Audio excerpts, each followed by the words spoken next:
You have just broken the record. Do you know how proud this caucus is of you? Do you know how proud America is of you?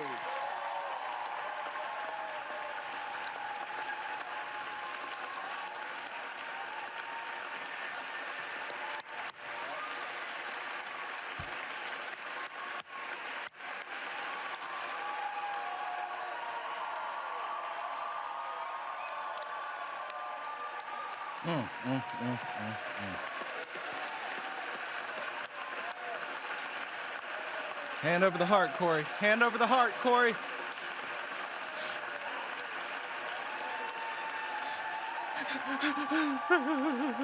Come on. Hey, there it is.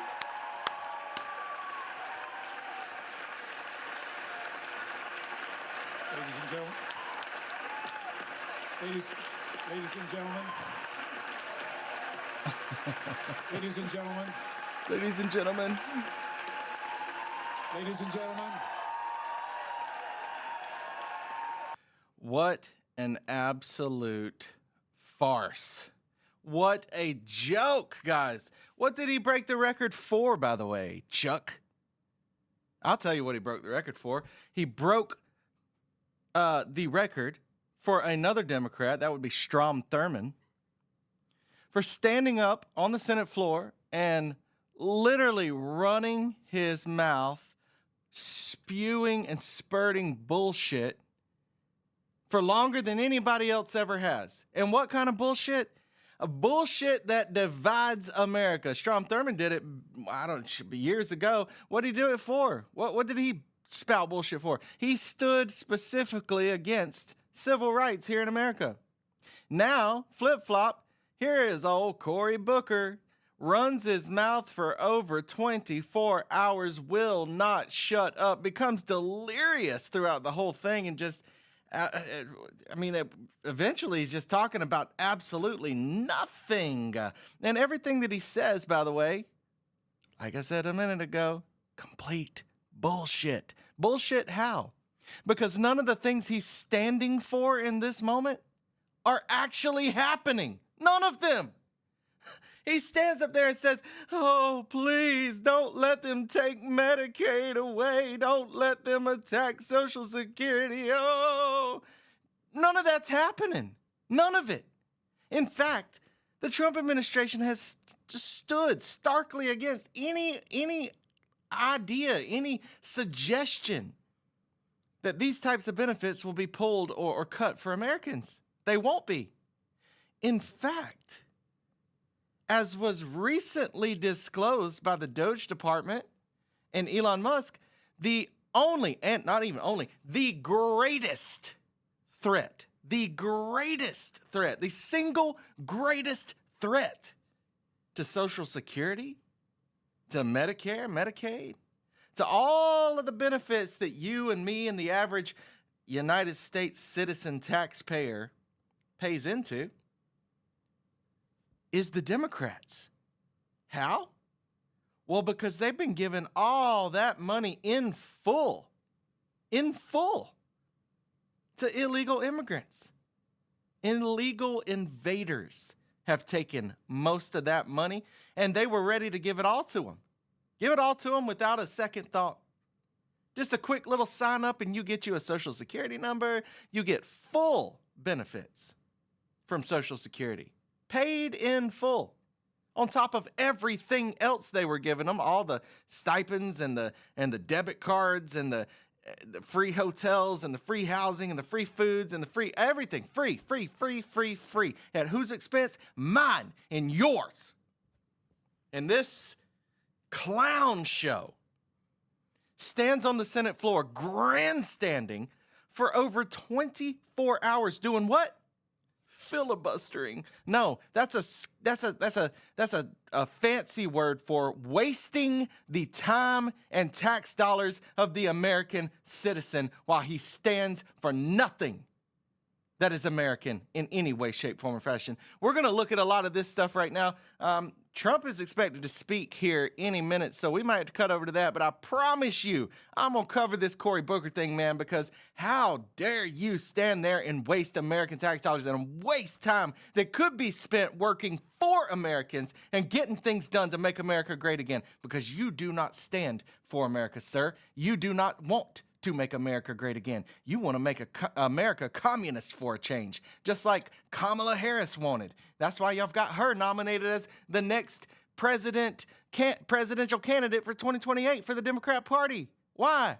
Because she stands for the communism and the destruction of America that these Democrats stand for and that these Democrats are pushing for. Guys, we're going to get into all of that right now, but in the meantime, let's get it.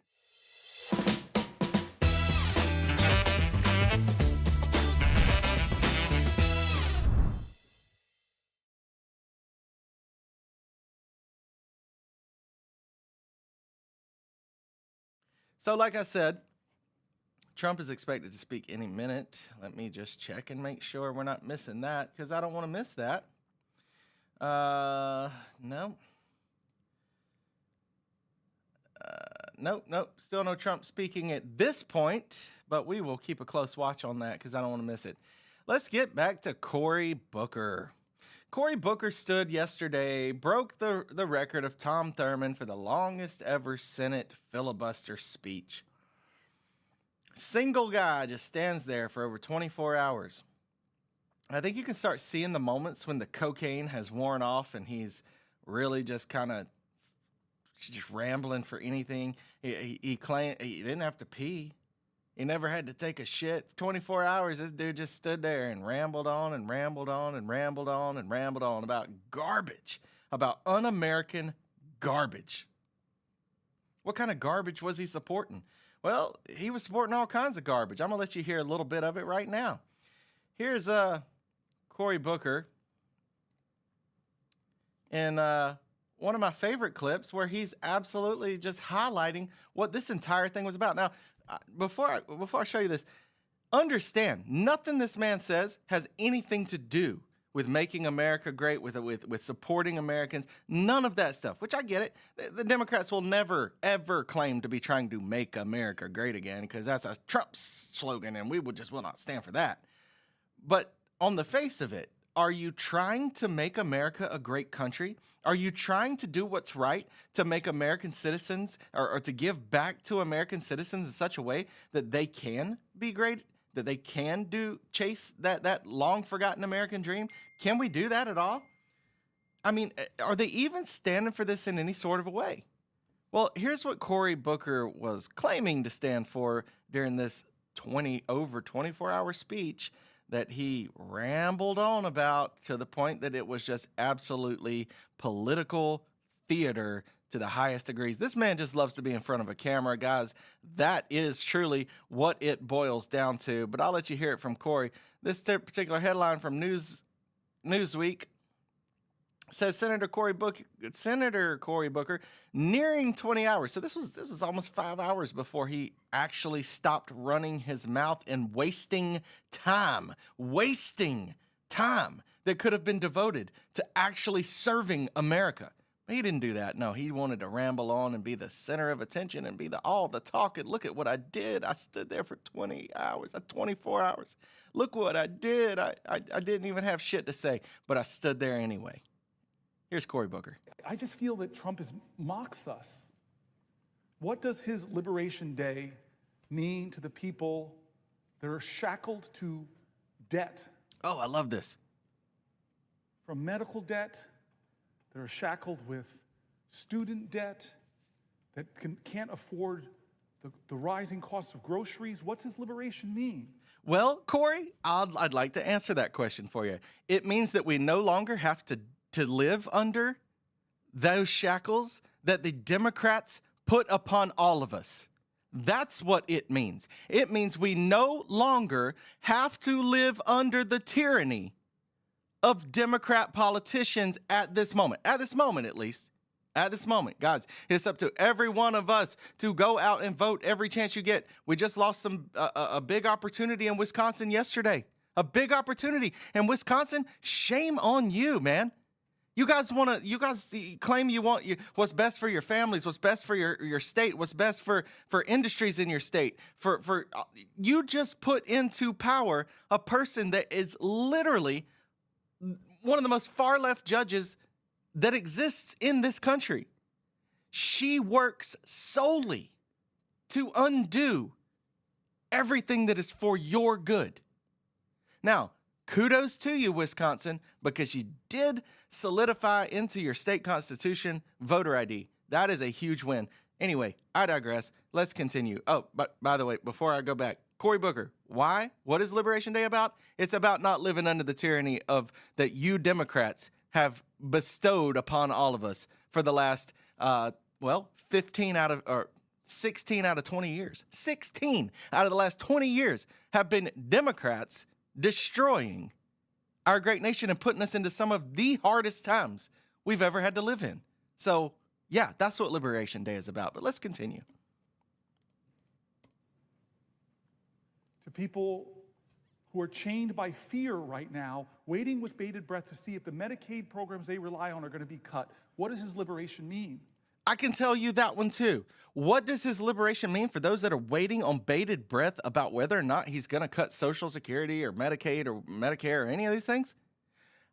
It's going to be vindication for those people. You know why? Because the only reason they're waiting on bated breath and worried about this at all, is because of the lies that you, Cory Booker, and your Democrat colleagues and your paid-for state media propagandists, the mainstream media, have been spewing out to the masses and brainwashing them and lying to them with and leading them astray with.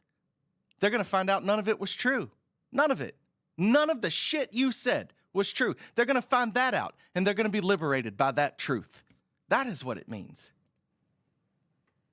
To people who are literally in jails right now because they were disappeared from our streets. What does his liberation mean to people who can't afford homes? People that were disappeared from our streets. You mean the illegal gang members and rapists and violent people that come from other countries that are not citizens in this nation and were suddenly snatched off the street because they did not belong here in the first place? Yeah, those people aren't Americans. Why don't you speak to Americans? Speak to Americans. What is Liberation Day going to mean for the Americans that no longer have to walk down the street worried about the people that aren't actually supposed to be here but are taking over their country and taking over their businesses and taking over their housing and taking over their neighborhoods? It's going to mean they don't have to worry about that anymore. Beautiful day. Beautiful day. Thank you for asking the question. Before I continue, I want to make sure that we are not missing out on Trump. Oh, and we are. So we're going to jump to that right now. A lot of confidence, Mike, isn't it? And nearly my entire cabinet is here, as well as Speaker Mike Johnson. We will get back to Cory Booker, I promise. And with the great success we had last night in Florida, we have a majority of 7. And 7's like a lot when we had it at 1, right? You've done a fantastic job. And many of the members of the House and Senate are with us. Senators, congressmen, thank you all for being with us. We appreciate it. For decades, the United States slashed our trade barriers on other countries, while those nations placed massive tariffs on our products and created outrageous non-monetary barriers to decimate our industries. And in many cases, the non-monetary barriers were worse than the monetary ones. They manipulated their currencies, subsidized their exports, stole our intellectual property, imposed exorbitant VAT taxes to disadvantage our products, of course adopted unfair rules and technical standards, and created filthy pollution havens. They were absolutely filthy, but they always came to us and they said, we're violating, we should pay for it. It's all detailed in a very big report by the U.S. Trade Representative on foreign trade barriers, and I'll just hold it up for you. It's available, and you don't have to pay too much. As I understand it, you'll pay nothing. It's a lot of work for something, actually, because it's a special book. It's very frankly, it's very upsetting when you read it, when you see what people have been doing to us for 30 years. This all happened with no response from the United States of America, none whatsoever. But those days are over. Let me offer just a few examples of the vicious attacks our workers have faced for so many years. The United States charges other countries only a 2.4 tariff on motorcycles. Meanwhile, Thailand and others are charging much higher prices, like 60%. India charges 70%. Vietnam charges 75%, and others are even higher than that. Likewise, until today, the United States has for decades charged a 2.5 tariff. Think of that, 2.5% on foreign-made automobiles. The European Union charges us more than 10% tariffs, and they have 20% VATs, much, much higher. India charges 70%, and perhaps worst of all are the non-monetary restrictions imposed by South Korea, Japan, and very many other nations. As a result of these colossal trade barriers, 81% of the cars in South Korea are made in South Korea. 94% of the cars in Japan are made in Japan. Toyota sells 1 million foreign-made automobiles into the United States, and General Motors sells almost none. Ford sells very little. None of our companies are allowed to go into other countries. And I say that, friend and foe. And in many cases, the friend is worse than the foe in terms of trade. Isn't that a shame? But such horrendous imbalances have devastated our industrial base and put our national security at risk. I don't blame these other countries at all for this calamity. I blame former presidents and past leaders who weren't doing their job. They let it happen, and they let it happen to an extent that nobody can even believe. That's why, effective at midnight, we will impose a 25% tariff on all foreign-made automobiles. Oh, boy. That's a big one. I don't know that I totally agree with that one, but I hope he's got a good plan for it. Brian, I'd like to have you come up here for a second, okay? I just see him sitting. He's been a fan of ours, and he understands this business a lot better than the economists, a lot better than anybody. Brian, say a few words, please, would you? Thank you. It's a great honor to have you. Thanks. Thank you, Mr. President. I grew up just north of Detroit, Michigan, in Macomb County, known as the home of the Reagan Democrats. My first vote for president was for Ronald Reagan. I thought that was going to be the best president I ever saw in my lifetime until Donald J. Trump came along. Yes, sir.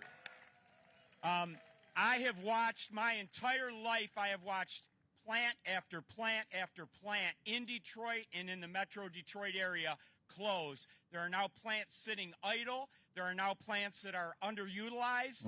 And Donald Trump's policies are going to bring product back into those underutilized plants. There's going to be new investment. There's going to be new plants built.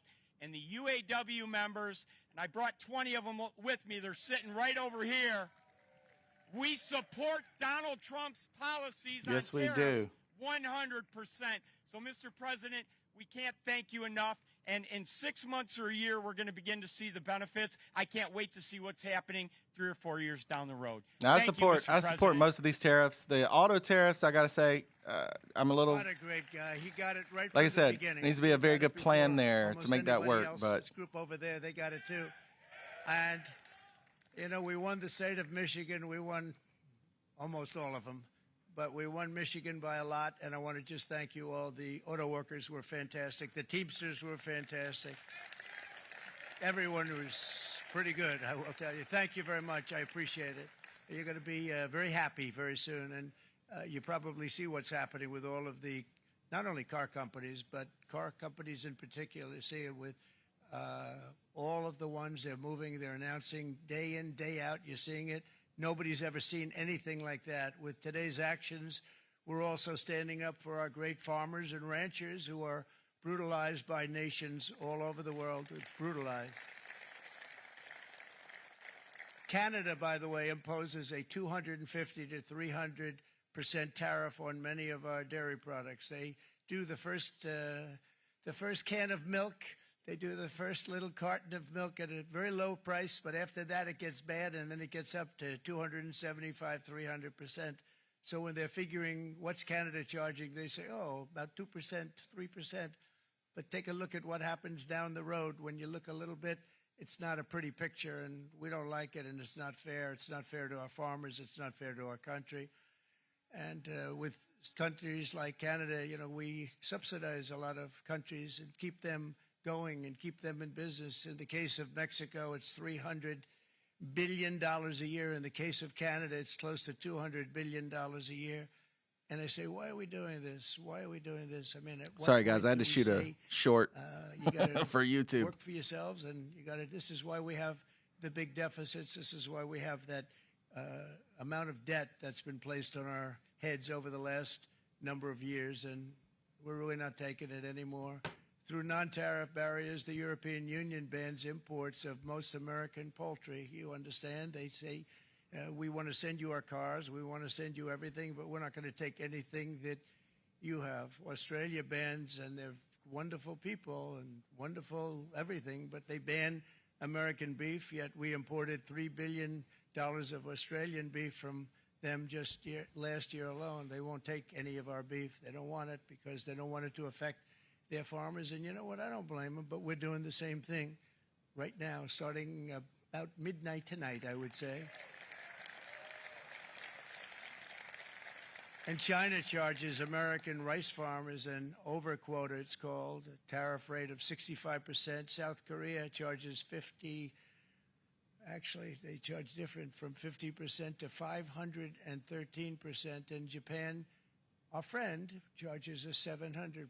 But that's because they don't want us selling rice, another thing. Who can blame them, Madam Secretary? Agriculture, great job you did on eggs, by the way. The egg prices came down 50%. You got them down 50%. Once we got involved, they were going through the sky. The egg prices, they were going through the sky, and you did a fantastic job. Now we have lots of eggs, and they're much cheaper, down about 59% now, and they're going down further. We charge 2.8% for so many things that other countries are charging 200%, 300%, and 400% for. If imposing tariffs and protective barriers made nations poor, then every country on earth would be racing to eliminate these policies, and China would be the first on line. They run a very strong country, but they're not first in line, and the American people are paying a very big price. From 1789 to 1913, we were a tariff-backed nation, and the United States was proportionately the wealthiest it has ever been. So wealthy, in fact, that in the 1880s, they established a commission to decide what they were going to do with the vast sums of money they were collecting. We were collecting so much money so fast, we didn't know what to do with it. Isn't that a nice problem to have? What do you think, Marco? Good problem? Marco would love that problem. But we don't have that problem anymore, but we're not going to have it very much longer, I will tell you. But they collected so much money, they actually formed a commission to determine what they were going to do with the money, who they were going to give it to, and how much. Then in 1913, for reasons unknown to mankind, they established the income tax so that citizens, rather than foreign countries, would start paying the money necessary to run our government. Then in 1929, it all came to a very abrupt end with the Great Depression, and it would have never happened if they had stayed with the tariff policy. It would have been a much different story. They tried to bring back tariffs to save our country, but it was gone. It was gone. It was too late. Nothing could have been done. It took years and years to get out of that depression, far longer than even FDR had that office right over there for a long period of time. The ramp system, it's rather intricate, was built because of him, and every time you walk up, you think of him, and he did a great job in many ways, but it lasted long beyond his terms, as you know. But it's not too late any longer, and we're going to start being smart, and we're going to start being very wealthy again. We're going to be wealthy as a country because they've taken so much of our wealth away from us. We're not going to let that happen. Some of these countries We have truly could already be very wealthy. ended We their could be tariffs so much wealthier than any against the country. It's not U.S. even believable, just but to we're avoid getting smart. Nearly a these century reciprocal tariffs. later, in the face of unrelenting economic warfare, the That's a United huge win States for the can no U.S. longer It allows us continue to do with a business with these policy of countries without unilateral a bunch of extra economic costs surrender. We for both cannot countries. pay the deficits of Canada, Mexico, and so many other countries. We used to do it. We can't do it anymore. We take care of countries all over the world. We pay for their military. We pay for everything they have to pay. And then when you want to cut back a little bit, they get upset that you're not taking care of them any longer. But we have to take care of our people, and we're going to take care of our people first. And I'm sorry to say that. Don't be sorry And to today say that. we're standing up America for first. the American worker, and we are finally putting America first. 100%. The way it should be. Unlike Cory Booker, who stood for Since everything Sleepy but Joe America. Biden's last year in office, the United States hemorrhaged 100,000 manufacturing jobs, and the number was going through the roof at levels never seen before. And our trade deficit reached a record $1.2 trillion, which is unheard of. Since the beginning of NAFTA, the worst trade deal ever made, it was a horror show. I was able to terminate it. They all said you'd never be able to get it out. We had to get approval from Congress to get it terminated. We had to live with that deal. It was the That's worst right, deal, Jeff. worst trade deal Making ever made trade by far. again. Making trade great Since the very again, for beginning sure. of NAFTA, our country lost 90,000 factories. Think of what that is, 90,000. Think about putting a map up and putting text on it. You wouldn't have enough room. 90,000. I said, is that possible? We had it checked 4 different times, and it was actually somewhat higher than that. And 5 million manufacturing jobs were lost while racking up trade deficits of $19 trillion. That was the worst trade deal ever made. Good Lord. As a result of these gigantic losses, foreign nations now own $26 trillion more of American assets than think of this, than the Americans own of their own foreign assets or other foreign assets. The United States can no longer produce enough antibiotics to treat our sick. We have a tremendous problem. We have to go to foreign countries to treat our sick. If anything ever happened from a war standpoint, we wouldn't be able to do it. We import virtually all of our computers, phones, televisions, and electronics. We used to dominate the field, and now we import it all from different countries. A single shipyard in China now produces more ships every year than all of the American shipyards combined. Think of that. And it was a business that we used to dominate. We used to dominate it totally. In short, chronic trade deficits are no longer merely an economic problem. They're a national emergency that threatens our security and our very way of life. It's a very great threat to our country. And for these reasons, starting tomorrow, the United States will implement reciprocal tariffs on other nations. It's been a long time since we even thought of that. We used to think about it a lot. We didn't think about it for many decades, and you see what's people about to start thinking about it For now. nations that treat us badly, we will calculate the combined rate of all their tariffs, non-monetary barriers, and other forms of cheating. And because we are being very kind, we're kind people, very kind.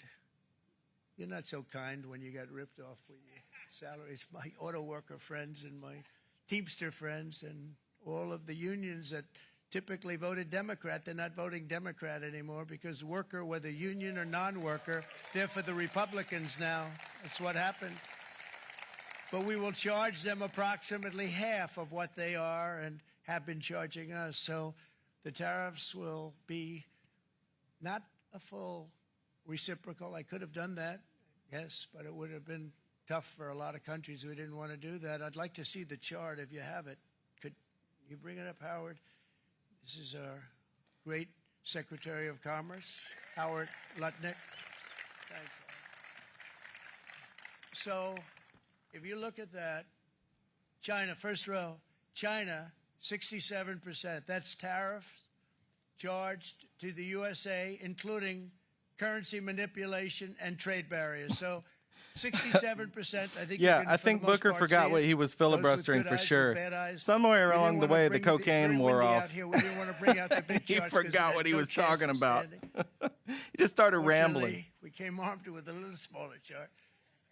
So it's 67%. So we're going to be charging a discounted reciprocal. Yeah, there's tariff been of so 32%, Israel I think. dropped its tariffs. There's been In other several words, they countries at charge this us, point we that I've read charge them, about we that have charge dropped them their less tariffs at often this than point, anybody pays and that. it's a huge win They for will be, both because we countries never when this charged anybody happens. anything. So yeah, Now we're totally gonna agree. charge. European Union, they're very tough, very, very tough traders. You know, you think of European Union, very friendly. They rip us off. It's so sad to see. It's so pathetic. 39%, we're going to charge them 20%, so we're charging them essentially half. Vietnam, great negotiators, great people. They like me, I like them. The problem is they charge us 90%. We're going to charge them 46% tariff. Taiwan, where they took all of our computer chips and semiconductors. We used to be the king, right? We were everything. We had all of it. Now we have almost none of it, except the biggest company is coming in. We're going to end up with almost 40%. Lee Zeldin's working to get their approvals. And it's an amazing company. Mr. Wei, of one of the great companies of the world, actually. They're coming in from Taiwan, and they're going to build one of the biggest plants in the world, maybe the biggest for that. But 64%, we're going to charge them 32%. Japan, very, very tough, great people. And again, I don't blame the people for doing it. I think they're very smart in doing it. I blame the people that sat right in that Oval Office, right over there. The Democrats. Right behind the Resolute desk, or whichever desk they chose. 16 Japan, out of the last 20 years. 46%. They would charge us 16 46%. out of the last and 20 much years. higher for certain items. The like Democrats cars, have led us to this little point. items like cars. 46%, we're charging them 24%. India, very, very tough. Very, very tough. The Prime Minister just left. He's a great friend of mine, but I said, you're a friend of mine, but you're not treating us right. They charge us 52%. You have to understand, we charge them almost nothing for years and years and decades. And it was only 7 years ago when I came in, we started with China and charged them. We took in hundreds of billions of dollars from China in tariffs. And they understood, honestly. President Xi understood. He said, look, I understand. And the other countries, and they all understand. We're going to have to go through a little tough love, maybe. But they all understand. They're ripping us off, and they understood it. Prime Minister of Japan, Shinzo Abe. He was a fantastic man. He was unfortunately taken from us. I just want to note Assassination. that Trump just But I went revamped to him and I said, Shinzo, the Rose Garden. we have to do something. Trade is Incredible not fair. job. Much I know more that. I know usable that. And he was a and great absolutely gentleman. beautiful He job they was, did with it. A fantastic man, but he understood immediately what I was talking about. I said, Shinzo, we have to do something. He said, I know that. And we worked out a deal, and it would have been a much better deal, but frankly, there were many years left on the deal that was made previous to my getting there, but it was something. If you look at Switzerland, 61% to 31%. Indonesia, Malaysia, Cambodia. Oh, look at Cambodia, 97%. Oh, look at We're going to bring it down to 49. They made a fortune with the United States of America. United Kingdom, 10%, and we'll go 10%. So we'll do the same thing. Guys, all this means South is that Africa, we've been supporting us 60%, Americans. 30%, and they've got some We've been supporting bad things all going on these in other South countries. Africa. You know, we're paying them billions Many of dollars, which and we cut the aren't funding even because a allies lot to of us. bad They're things are enemies to happening us in in a lot of South Africa. cases. The fake news ought to be looking at it. They don't want to report it. Brazil, Absolutely disgusting. 10%. Bangladesh is 74%. So you see what's going on. Pakistan, 58%. Sri Lanka, 88%. So what we're doing is we're taking not the full. We could take the full 88%. Thanks a lot, Eric. He's doing a very good job. How's he doing? All right. I love Trump's I think charts. you better take it with you. It's not going to last. We all very got to long. respect the He's charts. gonna put it- Hell, it's one of gonna them follow saved you his down life. with the wind. Jeez. I brought a hat just in case it got too windy, but here, would anybody like a hat? I'd like it. Toss it to me, buddy. I'm not giving it to a cabinet. I'm giving it to the auto workers. Come here. There you go. Thank you, fellas. Get it. That's it. That's it. They deserve it more than our cabinet. Our cabinet has plenty of hats. But you see the numbers. The numbers are so disproportionate. They're so unfair. At the same time, we will establish a minimum baseline tariff of 10%. You notice that on the chart. And that'll be on other countries to help rebuild our economy and to prevent cheating. So we're going to have a minimum of cheating, and we're going to be very severe on the people that at the gate that watch the tariffs and watch the product coming in, because there's been a lot of bad things happening at the gate because the money is so enormous that you're talking about. There's never been probably anything like it in terms of the enormity. And there are a lot of bad things happen at the people that do the. By the way, guys, forgive They're the looking little at 10-year ads that are jail popping up here. sentences if they do play. We're going to treat them so good, but if they cheat, This live broadcast is coming from Right repercussions Side will be extremely Broadcasting strong. Network. Foreign nations will finally be asked to pay for the privilege of access to our market, the biggest market in the world. We're right now the biggest market in the world. We had a great country 4 years ago in terms of the economics. We were doubling up on China. We You were can doing check out so Right well, Side nobody was gonna Broadcasting catch us, Network but on So YouTube. much of it slipped away Also over the on last Rumble. 4 years under Biden. They I are campaigned they're a on good this one. They're a good policy channel. throughout last So year, if you and get a today that chance, go promise give them a like, go was give them a made, follow. And it was also a promise, as you know, that was kept. Promises made, promises kept. To any company that objects to our common sense reciprocal tariffs, again, reciprocal, back and forth, back and forth. And I call this kind reciprocal. This is not full reciprocal. This is kind reciprocal. But what we do is we cut it in half. We charge them. My answer is very simple. If they complain, if you want your tariff rate to be zero, then you build your product right here in America, because there is no tariff if you build your plant, your product in America. And we've seen companies coming in like we've never seen before.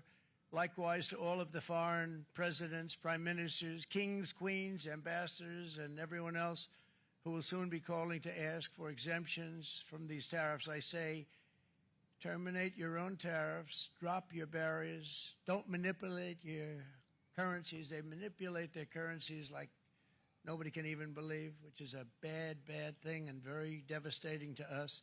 And start buying tens of billions of dollars of American goods. Tariffs give our country protection against those that would do us economic harm. And many people were looking to do us economic harm. Maybe not so obviously, but they were doing tremendous economic harm. But even more importantly, they will give us growth. These tariffs are going to give us growth like you haven't seen before. Already seeing so it'll be much growth. Something very special to watch. So many And investments. Looking forward, and Brian, it's going to Into happen the even U.S. faster than you Big, said. big, You big might companies, say, big but dollars. It's already started. It's already started. Work's already begun on plants all around the country, and you see that as before. These are big, rich companies. Oh, yeah. $61 billion started on a big plant going up. It's going to be announced over the next 2 days, and they already started work. Many of these the biggest companies in the world, they've committed to build, build, build. We're going to build, build, sir.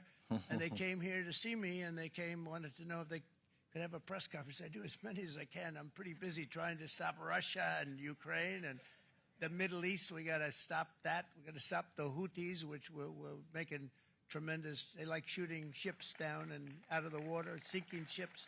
They get a kick out of it, but they're not getting such a kick out of it now, are they, Mr. Secretary? They're not getting such a kick out of that now. Thankfully. But here are just a short list of some of the companies that have already announced and committed to investment. And this is a company that built its factories and its plants in China. Apple is going to spend $500 billion. They never spent money like that here. Good They're Lord. going to build their plants here. SoftBank, OpenAI, and Oracle, great companies, are investing $500 billion almost immediately.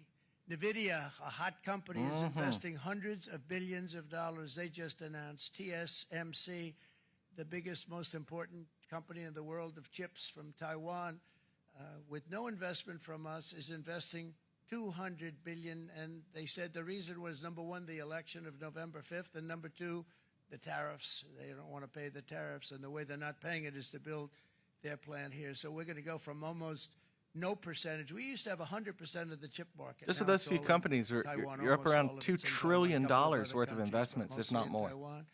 And Think of it. We had 100%. We lost it because of people in that office that didn't do their job. They allowed it to be stolen from us. Johnson & Johnson, great company, $55 billion. Eli Lilly, $27 billion. Meta is investing $500 billion. Wow. The Mac. Keep an eye on is investing Zuckerberg. $20 billion. He's no good. CMA, CGM, $20 billion. And then you have Merck, Clarios, Stellantis, General Motors, GE Aerospace, Honda, Nissan. Good Lord. Hyundai are all putting in billions and billions of dollars, and they're committed 100%. So. Goodness gracious. And we have never had. I'd love to we've know never the had- total. and This is after 2.5 months. This is not. This is after just a short. This all took place as soon as we came out with what everybody wanted to do. You know, Yeah, it's gotta be in the gentleman today trillions. On television, used to work with Lee Iacocca, a very respected automobile person, and he said, you know, because they're asking people, they try and get as many negative people as they can, but they can't find them too much. It's pretty hard to find in terms of what we're doing, especially when they see all this investment. They said, so tell me, what do you think of what Trump is doing from the automobile standpoint? He said, I can't believe it. Somebody is finally, he's an older guy, real pro, really top guy, with Lee Iacocca. He said, I never thought I'd see the day when this would happen, where somebody had the courage to go and do what has to be done. This is transforming our nation. Our entire nation is going to be transformed, not only with the cars, but on every single other item that's built. We're going to become an industrial powerhouse. And he said that so beautifully today. In fact, I'm going to find out. I'm going to get a tape. And Bruce, I'm going to get that tape, and I'm going to send it to you out in Long Island, and you're going to play And it guys, for you the know, people. with every And all one of your those union investments workers and your comes non-union workers out there. You thousands got a pretty of even high-paying split. American jobs. Thousands. But we have, so far, it looks like we're going to have about $6 trillion $6 of investments. trillion And we wouldn't do that in years Holy in shit. this country over the last number of years. That $6 is just a trillion, win all the way and it's gonna around, be man. much higher by the end of the year. And think of what $6 trillion is. You wouldn't have even a small percentage of that under this other system. We're going to be an entirely different country, and it's going to be fantastic for the workers. It's going to be fantastic for everyone. There will never have been a transformation of a country like the transformation that's already happening in the United States of America. It's an incredible thing to watch, and it's incredible to meet with the top people, people that you read about, very wealthy people, or people that are great managers and executives and presidents of big public companies, and to watch the enthusiasm they have now that they didn't have. They gave up on our country. They went to foreign countries and they built. Companies are pouring into our country at levels never seen before, with jobs and money to follow, and it's really beautiful. In the coming days, there will be complaints from the globalists and the outsourcers and special interests and the fake news. Always, the fake news will always complain. But never forget, every prediction our opponents made about trade for the last 30 years has been proven totally wrong. They were wrong about NAFTA. They were wrong about China. They were wrong about the Trans-Pacific Partnership, which would have been a disaster if I didn't terminate it. If I didn't terminate that, United Auto Workers, you would have had no jobs in this country. You would have had no jobs. It was all going to other countries. In my first term, they said tariffs would crash the economy. Instead, we built the greatest economy in the history of the world. And again, I have great respect for Guys, if you have a President Xi minute, of China, share great the respect video. for China, We need but, more viewers. We need as they many were as we can taking get. Tremendous advantage of us, and I commend them for that. I say, hey, if you can get away with it, that's okay. But you know, they understand exactly what's happening, and they probably, most of them are saying it's about time they did something. But and they're going to fight. They're going to fight fair. Everyone's going to fight. You know, it's like I say to the leaders, look, you got to take care of your country, but we have to start taking care of our country now. We can't do what we've been doing for the last 50 years. From the day of my election, the stock market went up in my first term 88%, with NASDAQ going up 155%, more than any president has ever had in any term in office, by far.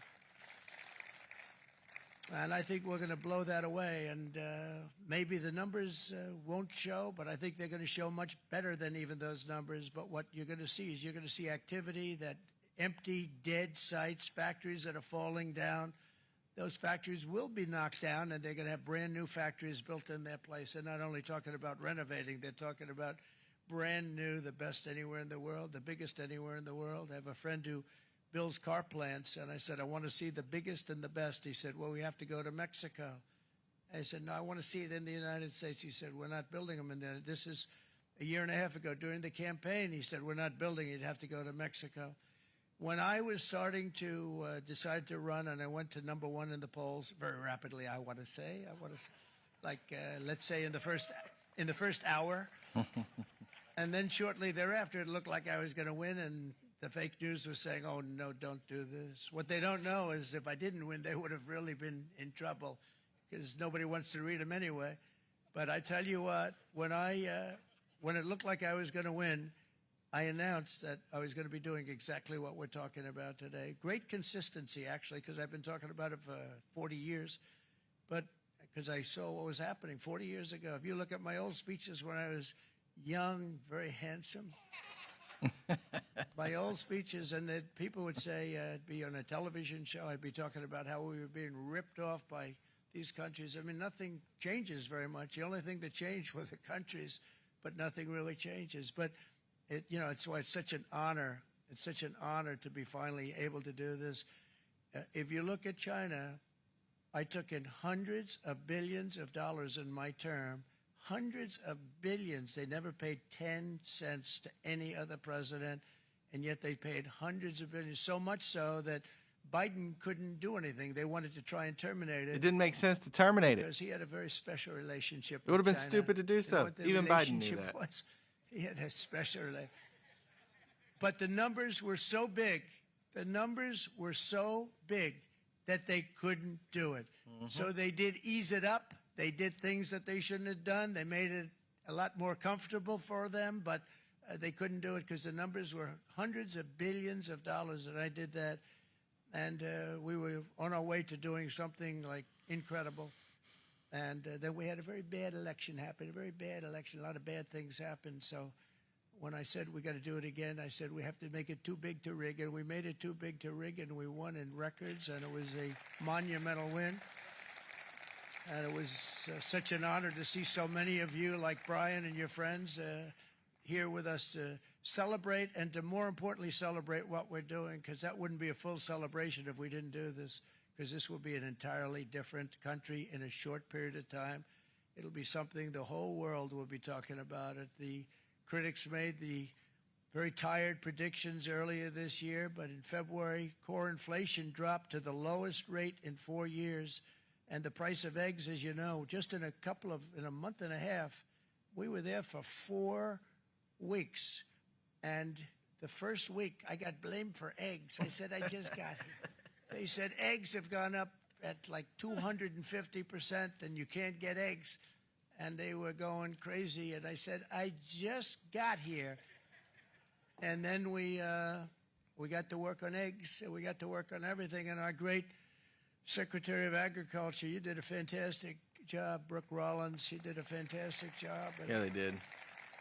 as I said before, Notice the price liberal of eggs media now has been quiet about 59%, eggs and they're lately. Going down more, and the availability is fantastic. They were saying that for Easter, please don't use eggs. Could you use plastic eggs? I said, we don't want to do that. We want to, and you really came through. It's an amazing job. Thank you very much, Brooke. You did great. But likewise, an old-fashioned term that we use, groceries. I used it in the campaign. It's such an old-fashioned term, but a beautiful term, groceries. It sort of says a bag with different things in it. Groceries went through the roof, and I campaigned on that. I talked about the word groceries for a lot, and energy costs now are down. Groceries are down. Gasoline is way under $3, But yet, and people are Cory Booker getting talking to about be able to buy groceries. things People and are live handcuffed again by with groceries. prices No, we way down. were. We created 10,000 We were already in handcuffed a by few weeks, groceries. new Not anymore. manufacturing jobs. And it was that took place in 1 month, numbers that they haven't seen in a long time. We had virtually no inflation under my term. We had virtually no inflation for 4 years, but after transitioning over to Sleepy Joe, it went from almost non-existent to the highest in the history of our country. They had the highest inflation in the history of our country, brought up by energy and bad spending and bad policy, and a lot of bad things happened. How about allowing millions and millions and millions of people to pour into our country with open Man, borders. that's treason. where I'm the, sorry. That's a treasonous it's so act that they sad to did there. see even now, and I see our It needs great to be secretary, investigated as what you such. have done. Stand up, please, Christy. Stand up. Christy Noem. Definition of treason: And Tom aid Homan. your foreign adversaries at These the people are doing a expense and great job, detriment but, of your own gotten nation. them out in records. We have problems with judges. How's don't that not want what them to happened? Go out. They want Tren de Aragua, and they want MS-13, the most vicious gangs ever. Nobody's ever seen anything like it. Absolute killer gangs. They kill people. They don't even think about it. And we put them out, and we have judges now, radical left judges that want to. They don't want them to go out. They want them to even be brought back. Let's bring them back. You've done a fantastic job, and please thank everybody. Homeland Security, thank everybody. Appreciate it. And we now have a border that's the best border that we've ever had, even better than it was my first term. My first term we did good, but this one we really specialized in. We've done really well.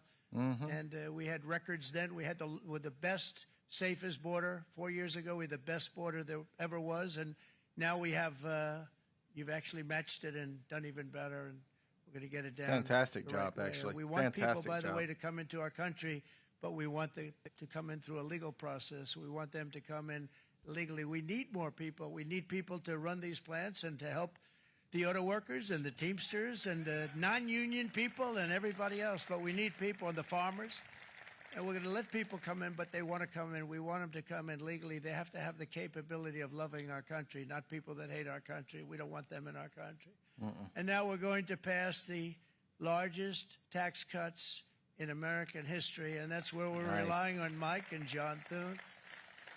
And we will not cut Social Security, Medicare, or Medicaid benefits. And the Democrats Wait a will, minute. because Hold when on. they got in, the entire Cory economy Booker just would talked for collapse. 24 This country hours was heading saying that for a that's what you were collapse doing. under the people that you saw. What a joke. They were horrible. I think one of the reasons people like the job, I have my highest approval ratings because I think they're comparing me to the worst administration in the history of our country. So I appreciate that at least. But Speaker of the House Mike Johnson and Senate Majority Leader, appreciate it, Mike. John Thune have been fantastic, by the way. But they've been working tirelessly on taking the next step to pass the plan for our one big, beautiful bill. I'd like to name it that if you can. One big, I made beautiful that bill. statement about 6 months ago, and everybody calls it one big, beautiful bill. And it will be that. It'll have everything, the big tax cuts and every incentive there is. And it'll be fantastic. And by the way, for the cars, we're asking for an interest deduction on a loan. So if you build the car, only in America we do it, Brian. If the car's not built in America, you don't get the interest rate deduction. But if you build the car in America, if you buy a car, if it's built in America, then you get an interest rate deduction, tax deduction, and that's a big thing. It's going to be a big thing. I think that's going to pay for itself very quickly, that deduction. Never happened. We've never had anything like that before. Somebody said, where do you get the idea? Because it's so basic. You would think that would have happened a long time ago. It never did, and I'm very happy it didn't because now I can say that was my idea. But we're going to get us closer to the debt extension. We have to get the debt extension passed, and I know you're going to be able to do that, Mike, and it's very important that you do that. And all of the other things that the Senate budget plan gives us, along with working, because I know they're working together, John and Mike, and the two bills are going very well together. We need to get our shared priorities done, including certain permanent tax cuts. We want the tax cuts to be permanent, spending cuts, energy and historic investments in defense, border, and so much more. We're covering everything. These will be phenomenal. There'll be no bill like this going to straighten. One bill is going to straighten out our country for many, many years to come. And we said, let's just do it and let's get it done. And some guys will love it and some guys will like it a little bit less because they're not getting what they were exactly looking for, but they're getting a lot. They'll never, if we get this done, it'll be the most incredible bill ever passed in the history of our Congress and Senate and congressmen, the senators and the congressmen, many of whom are here today, will be very proud of themselves. I really believe that. It's going to set us on a whole new prosperous These Senate path. and congressmen need We're to spend going more to time cut spending passing and this stuff into right-size the law budget instead of back to taking the where it week should off. be. We're going to do that very strongly. Thank you, Rick. Thank you, John. Thank you. Oh, look at all of our senators over there. Oh boy, that's a nice group of people. But I won't like them so much if they don't get this bill done. Yeah, neither will any of us, That's a for that great matter. group, and Congressman, thank you very much. I appreciate it. Tremendous people. The Senate plan is my complete and total support, and the House plan likewise is very similar. They're moving along pretty much at the same clip, and as soon as you're ready, you'll show it to me, and I'm sure it'll have my support, Mike. Every Republican congressman and senator must unify. We have to unify. We can't be separated. We have to get it done. We have to get absolutely everything we can, and we have to take care of the American people. That's the only thing that matters. We have to take care of 100%. the American people first. We need to pass this bill immediately, get it done, including debt extension. From this day on, we're not going to let anyone tell us that American workers and families cannot have the future that they deserve. We're going to produce the cars and ships, chips, airplanes, minerals, and medicines that we need right here in America. The pharmaceutical companies are going to become roaring back. They're coming roaring back. They're all coming back to our country because if they don't, they got a big tax to pay. And if they do, I'll be very happy, and you're going to be very happy, and you're going to be very safe. We're going to build our future with American hands, with American heart, American steel, and we're going to build it with American pride like we used to.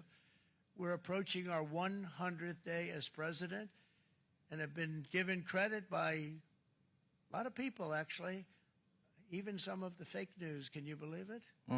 Which in this case hopefully isn't fake, for having done more in that time than any other administration in the history of our country in the first 100 days. I think we've had an amazing in terms of what we've done, what we've gotten accomplished. I'd like to see if we can get that war ended and another war from not starting in the Middle East. We have to get Russia. They're losing 2,000 on average, 2,500 people today, young people, soldiers, Russian. Think of that, 2,500 through some days, but on average, probably over about a 1 week period, it's 2,712, they say. They're losing those soldiers. They're dying. They're being decimated. And they're not from our country, but they're from other countries. But they're human beings. They're from Russia. They're from Ukraine in this period, most of them. And we're going to get it stopped. It's a senseless war that would have never happened if I was president. Definitely has to stop. Be allowed to go The on. death, all the killing, all the death, all the violence, got to stop. And I think we're being Come given to an good end. cooperation by Russia and by Ukraine, but we have to get it stopped. It's humanity. Humanity. It's a terrible thing.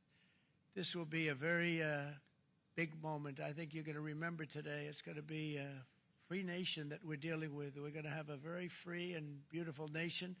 It's going to be Liberation Day in America, and it's going to be a day that hopefully you're going to look back in years to come and you're going to say, you know, he was right. This has turned out to be one of the most important days in the history of our country.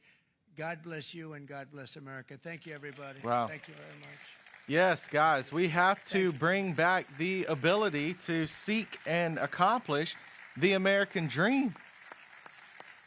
It's just something that doesn't really exist at this point. It's too hard to accomplish. It's almost out of sight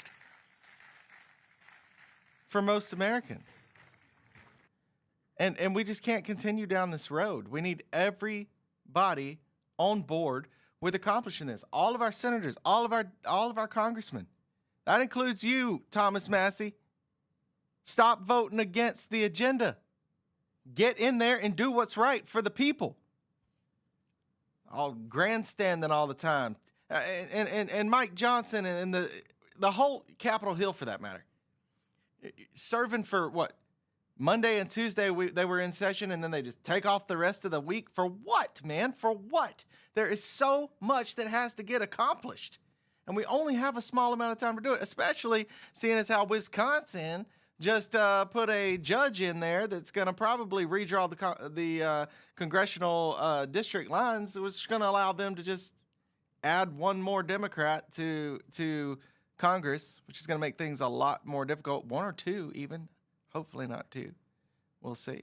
Let's get back to Cory Booker, man, because, talk about a great waste of time, a great waste of the American taxpayers, not only their money, but also just the ability to get things accomplished. What is Capitol Hill doing? What are these people doing? What are they doing? Well, I can tell you, if you watched Cory Booker yesterday, then you absolutely know what they're doing. They are wasting as much time as possible, trying hard not to get anything done. Let's continue here with Cory Booker. A lot of good things, by the way. I'm just going to touch back one more second. Great speech by Trump. Did a great job. The Rose Garden, beautiful. Just did a great job with that. His plan for the tariffs, already they're working. You see $6 trillion in investments into the United States, into the different industries all across the country here. And with every one of those investments comes thousands of high-paying American jobs. Thousands, guys. I think, if I'm not mistaken, I want to say it was Hyundai. It may have been Ford. I can't remember. One of them is boasting like 25,000 jobs just on building one of their new plants. I mean, good grief, man. That's a lot of jobs. So kudos to Trump on that.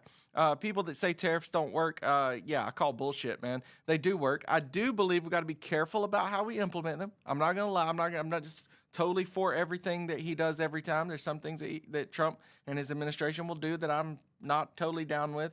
Right off the bat, for one, Trump supporting Lindsey Graham, like, I don't even know what that's about. Like, why are you supporting this guy, man? Let's get somebody better in there. But as far as the auto tariffs, I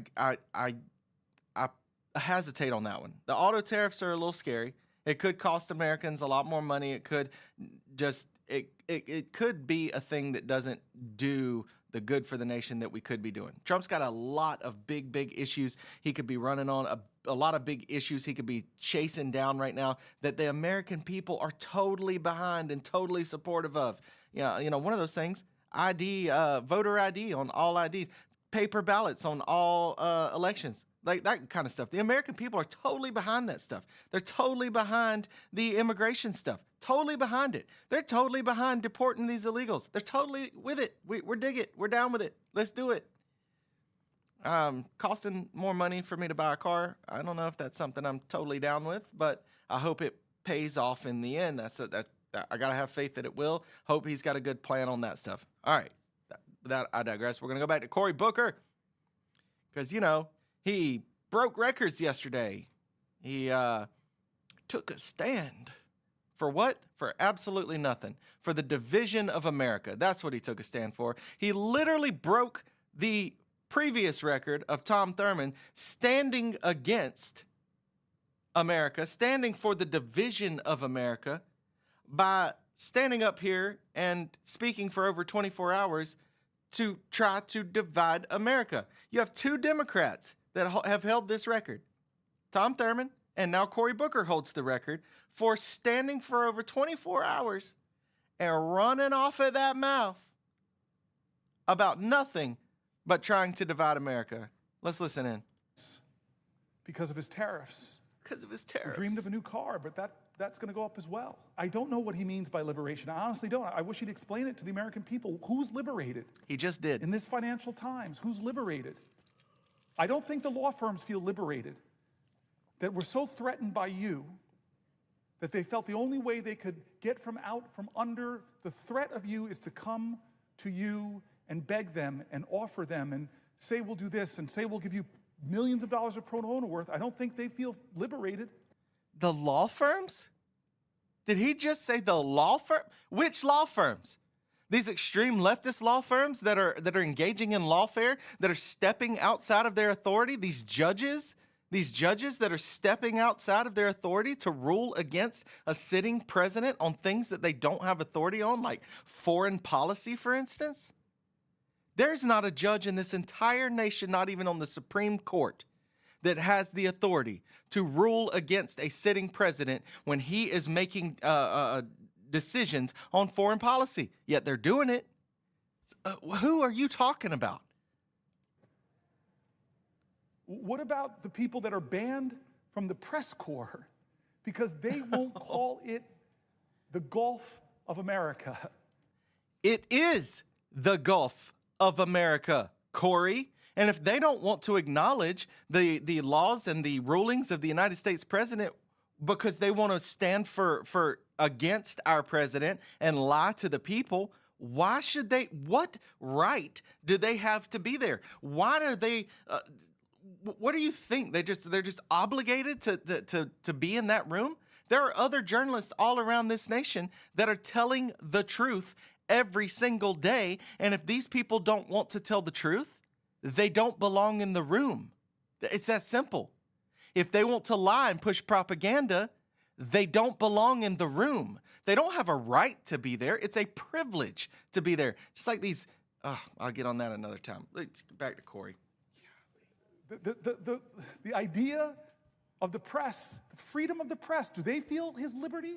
Freedom of the press. Yeah, what they does do. his liberty mean? All they got to do is tell the truth. What does Donald Trump's Liberty Day tomorrow mean?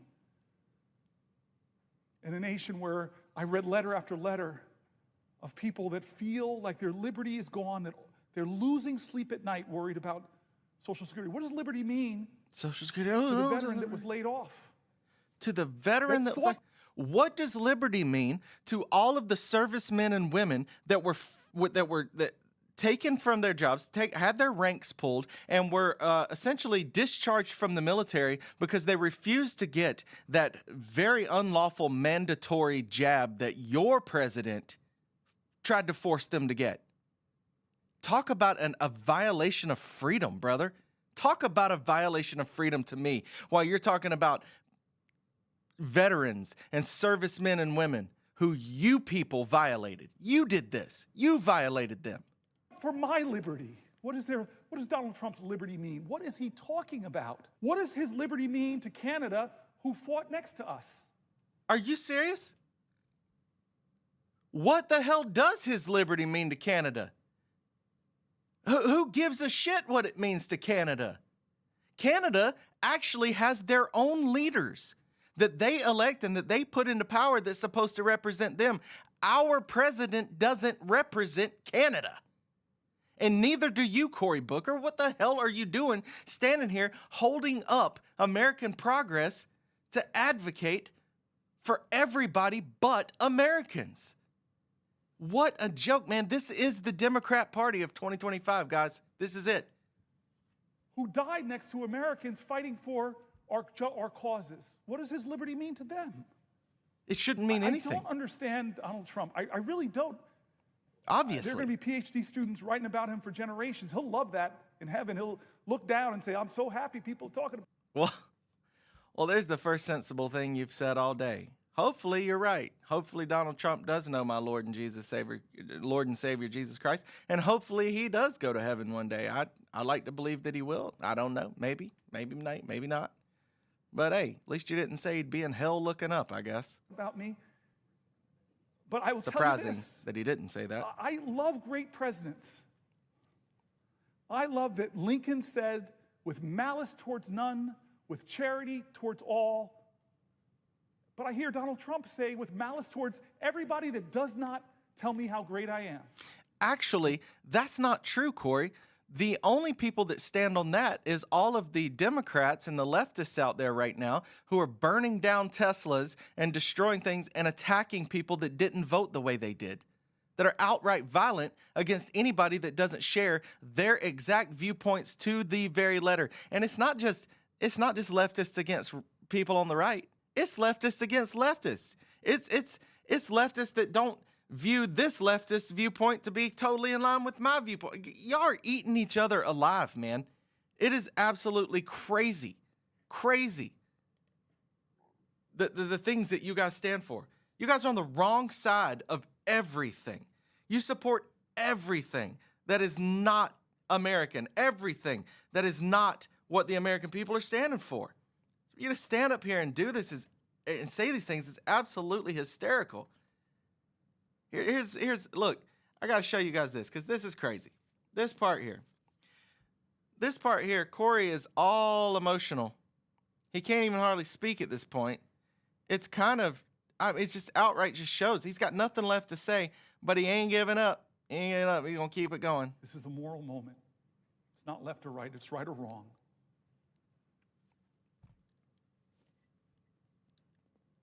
Let's get in good trouble. My friend, Madam President, Oh, wait. This is where he ended. I yield the floor. This is where he finally ended his ridiculous rant. And they stood up and cheered as if they were at a baseball game or some kind of contest that he won. The Olympics. He just won the Olympics for the U.S., man. What a joke, man. What a joke these people are.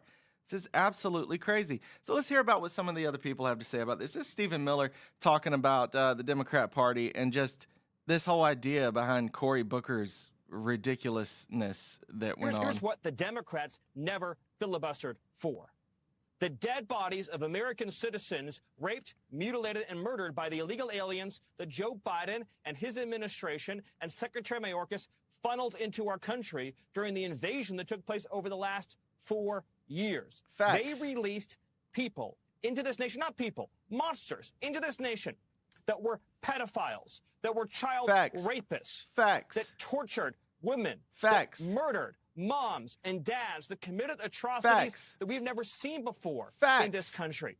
And now they say, they have the temerity to say, that every single invader that Joe Biden let in should get their own individual judicial trial before they're deported. One at a time. Each one gets $1 million trial in front of a communist judge to decide whether or not we can send them home.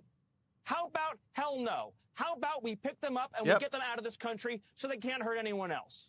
I like that idea. So what are they saying about this Maryland dad? So, yeah, I mean, let's go to that. What are they saying about this Maryland dad? I was about to click away. Let's hear what the rest of this has to do. That this guy raked leaves. He licked his ice cream cone on vacation with the family down at the beach.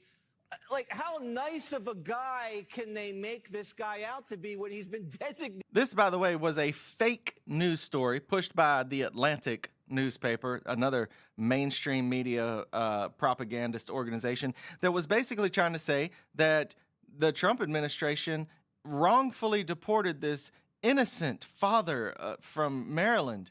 Now, Trump administration admits, yeah, we didn't mean to deport this guy. We should have done this a little bit different. Okay, so they messed up a little bit. But the way that the media spun it was to try to say that this guy was he was just an innocent father. He was just out playing baseball with his kids, man, just trying to support his family, just such a good guy. And all of a sudden, here comes the Trump administration. Absolutely false. And I'll let you hear their description. And this has been verified over and over and over. The Atlantic is full of shit. They are a lying mainstream media network. Like I tell you guys, the mainstream media is nothing but paid for propagandists. State media ran to lie to you. Now, listen to what really this guy is all about. A gang member and a trafficker. Yeah. Golly. Jesse, you and I have never received in our lives as much positive press as this MS-13 gang member has received. We couldn't get headlines like that if our lives depended on it. Yeah. So let's just go over the facts here. He is an illegal alien. Fact one, what do you do with illegal aliens? You deport them. Absolutely. Fact two, he's an MS-13. What do you do with illegal aliens who are also in a transnational terrorist organization? You deport them more quickly. Oh, and on top of that, he's implicated in human trafficking. Deport. This is who they're going to bat for. What are we supposed to do? Buy the guy a house, get him some free health care? That's what the Democrats want. For Congress? Yeah. I mean, you're supposed to do all of those things. I mean, this is the Democrat Party. This is who they stand for. This is who Cory Booker stands for 100%. in 2025. They stand for illegal alien predators that are in transnational cartel. 100%. And that is why we cannot listen to a Cory Booker stand on a Senate floor and grandstand and lie to the American people about the Trump agenda while he pretends to be all holier than thou and self-righteous and just all about just trying to do what's right when he knows good and damn well he's doing nothing good for the American people. He is an outright sham. Here's what the Democrats never An outright sham. And that's what he is. He's an outright sham. I had another video I wanted you guys to see of Cory Booker where he gets all emotional. You guys. but I can't seem to find it. Is it this one? I thought we talked about this one. Yeah, no, that's not it. Is it this one? Get some rest? No. All right, so I must have overlooked it, or I didn't bookmark it. So no worries. So anyway, you get to see this guy is an absolute joke, man. He's an absolute joke. And the fact that people are giving this guy the time of day and they're praising him, literally outright praising him as a hero. As a hero. I mean, it's disgusting, for one. It's disgusting. And it shouldn't be happening. What do other people have to say about Cory Booker and his outright sham of a... Well, I can tell you what the Southern Draw podcast had to say about him. Here's what the Southern Draw podcast had to say. Where is it? Post for Cory Booker. Here we go. Here's Cory Booker. Let's take a look. So it says here, 16 out of the last 20 years. 16 out of the last 20 years. Democrats have led us into some of the nation's worst disasters imaginable. Their incompetence and unwillingness to stand for the people of the nation while getting rich off of our hardship has been nauseating to experience. I think any American can agree with that. Any American. Now, when true change is happening, and America finally has a chance to fix the broken system and chase the long ago shelved and forgotten American dream, the Democrats are in full force with their disgusting political theater and grandstanding in a desperate attempt to keep the broken broke and the people the same. This democracy they're fighting for, they're fighting so hard for, is an outright threat to our republic. The Democrats and their agenda are a threat to us all. Guys, with that, you know that's how I feel. I posted it. I'm happy to stand on it. I'm glad you guys have joined us. I appreciate you guys tuning in with us to hear Trump speak and to listen to me just rant. Not for 24 hours as though I gotta give it to him. I don't know how he stood up there for 24 hours. There had to be some performance-enhancing drugs. Maybe not, but my thoughts, my beliefs, my opinions. Until next time, guys. Oh, by the way, we're going to have a friend in town this weekend, my very good friend who you've probably seen the podcast with him. That'll be Pastor Walt Tompkins, my good friend. I call him AKA Duder. He will be in town, longtime friend. We've been friends since we were kids. And him and I are going to be doing several podcasts together over the course of the weekend, and I am super stoked about it. So tune in this weekend for that. If anything crazy happens before then, I will jump on live here and I will try to cover it for you guys. I appreciate all you guys joining in and participating in the comments. I really appreciate that. It does a lot for our channel. If you're not already subscribed, please subscribe. If you're not sharing the channel, please share the channel. Tell people about us. We got to get our name out there. We got to get bigger. We've been doing this a long time now, and we just they keep censoring us, so help us grow. In the meantime, be free. Be blessed. Peace. Blindly walking, I'm so lost. Gone for quite some time. Forgetting all that I once loved. Feel like I'm dying. Hope is gone away. Fingers cold and numb.